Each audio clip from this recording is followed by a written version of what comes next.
Hi friends, welcome to செயின்ஸ் kitchen. நம்ம செயின்ஸ் கிச்சனில் இன்றைக்கி என்ன பார்க்க போகிறோன்னா, அருமையான பன்னீர் பிரியாணி தான் எப்படி செய்யுதுன்னு பார்க்க போகிறோம். இந்த பன்னீர் பிரியாணி செய்கிறதுக்கு 200 கிராம் 2 டம்ளர் பாசுமதி அரிசி எடுத்து நல்லா 2 தடவை கழுவிட்டு நல்லா தண்ணி ஊற்றி ஊற வச்சுருக்கேன். இது அரை மணி நேரம் ஊறணும். அதுக்கப்புறம் 200 கிராம் பன்னீரை வாங்கி சின்ன சின்ன க்யூப்ஸாக கட் பண்ணி வச்சுருக்கோம். அதுக்கு 2 பல்லாரி வெங்காயம் பொடிசாக கட் பண்ணி வச்சுருக்கேன்.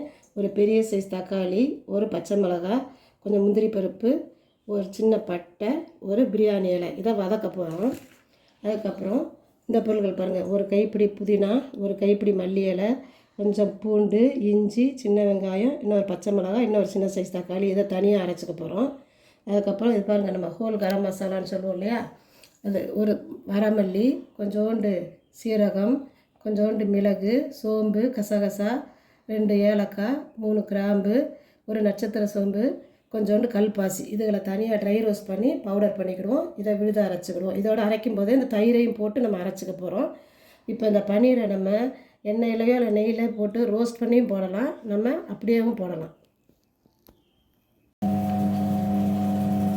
நம்ம ஏற்கனவே இந்த ஹோல் கரம் மசாலா எடுத்து வச்சுருந்தோம்ல, அதுகளை ட்ரை ரோஸ்ட் பண்ணி பவுடராக எடுத்து வச்சாச்சு. அப்புறம் இந்த புதினா, மல்லி, இந்த வெங்காயம், இஞ்சி, பூண்டு இதெல்லாம் போட்டு அரைச்சி பேஸ்ட் ஆகிட்டு வந்தாச்சு. இப்போ இந்த பன்னீரை லைட்டாக ஒரு அகலமான பேன் வச்சு கொஞ்சம் எண்ணெய் ஊற்றி லைட்டாக நம்ம ரோஸ்ட் பண்ணி எடுத்துக்கலாம். இதில் மிச்சம் எண்ணெய் இருந்தால் அந்த எண்ணெயை நான் பிரியாணி ஊற்றினோம்னா அந்த பன்னீரோட வாசனை இறங்கி அந்த எண்ணெய் ஊற்றி செய்யும்போது இதில் டேஸ்ட் ரொம்ப நல்லாயிருக்கும். ரொம்பவும் கறியிடக்கூடாது, லைட்டாக கோல்டன் கலரில் வர மாதிரி ஊற்றி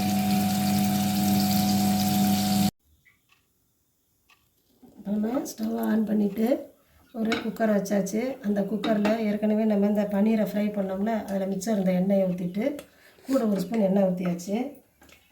எண்ணெய் காஞ்சோடனே நம்ம எடுத்து வச்சோம்ல, ஒரு பட்டை, ஒரு ராஜஸ்தான் மொக்கு, ஒரு பிரியாணி இலை, பச்சை மிளகாய், முந்திரி பருப்பு கட் பண்ணி வச்சு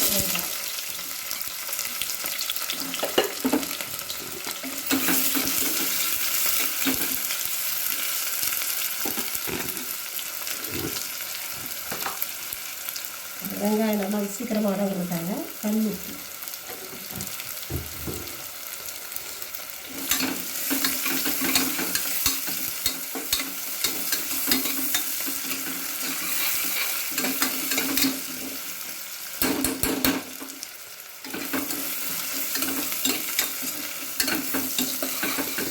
வெங்காயம் ஒரு 1 நிமிஷம் நல்லா வதங்கட்டும்.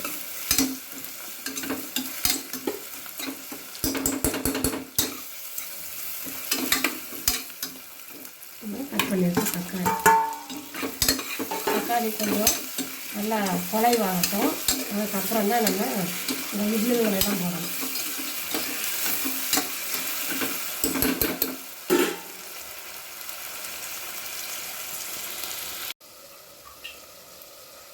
தக்காளி நல்லா வதங்கிடுச்சு.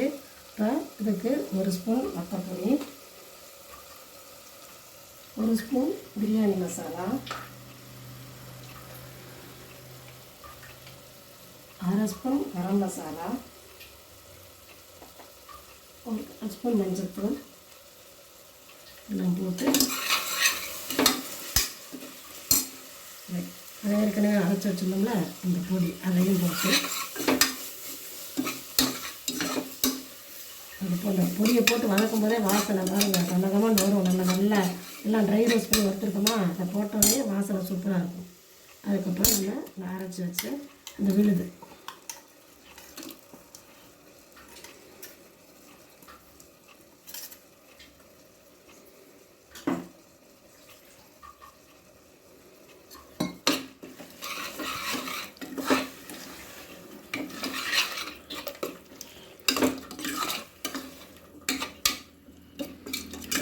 பன்னீரை இப்போயே போட வேண்டாம், நம்ம கடைசியாக போட்டால் போதும். இப்போ என்ன கரைஞ்சாலும் கரைஞ்சிடும், அதனால் இப்போ நம்ம பன்னீர் இப்போ போட வேண்டாம்.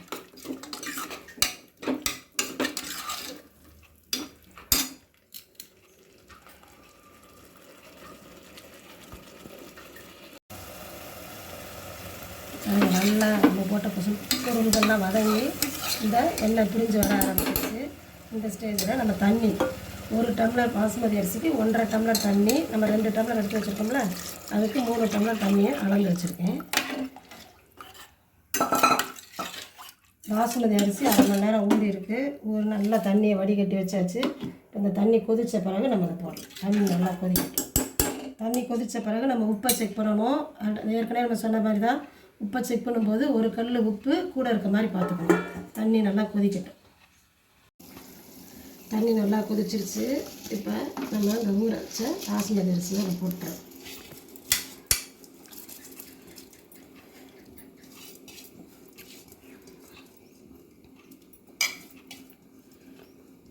நான் விசில்லாம் விடலை, அப்படியே வச்சு தம் கட்ட தான் போகிறோம். அரிசியை போட்டு ஒரு 2 நிமிஷம் வேகட்டும். சும்மா நார்மலாக மூடி வச்சுருவோம். வேகட்டும்.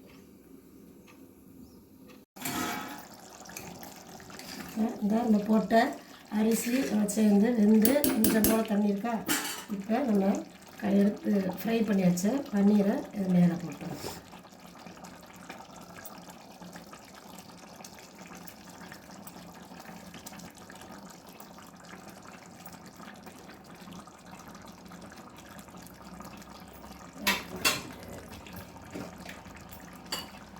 போட்டுட்டு ஒரு ஸ்பூன் நெய்,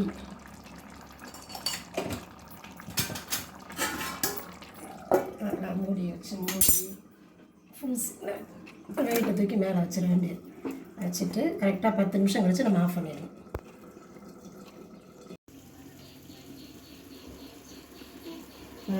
பிரியாணி சூப்பராக இருந்திருக்கா.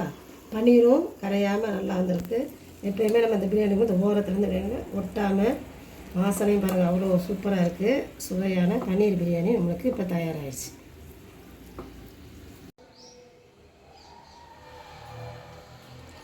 இந்த அருமையான சுவையில் நம்மளுக்கு பன்னீர் பிரியாணி ரெடி ஆகிடுச்சு. அந்த பன்னீர் பிரியாணிக்கு தொட்டுக்க தயிர் பச்சடி வச்சுருக்கோம். பன்னீரும் நல்லா பாருங்கள் கரையாமல் நல்லா வெந்து வந்திருக்கு. பன்னீர் பிரியாணி எடுத்து கொஞ்சம் ரைத்தா எடுத்து சூப்பராக இருக்குது. இதே மாதிரி அளவுகளோட நீங்களும் உங்கள் வீட்டில் பன்னீர் பிரியாணி செஞ்சு பாருங்கள். எப்படி வந்ததுங்கிறத கமெண்டில் சொல்லுங்கள். இந்த வீடியோ பிடிச்சா லைக் பண்ணுங்கள், ஷேர் பண்ணுங்கள், கமெண்ட் பண்ணுங்கள். முதல்ல எங்கள் வீடியோ பார்க்குறீங்கன்னா சப்ஸ்கிரைப் பண்ணிக்கோங்க. தேங்க்யூ.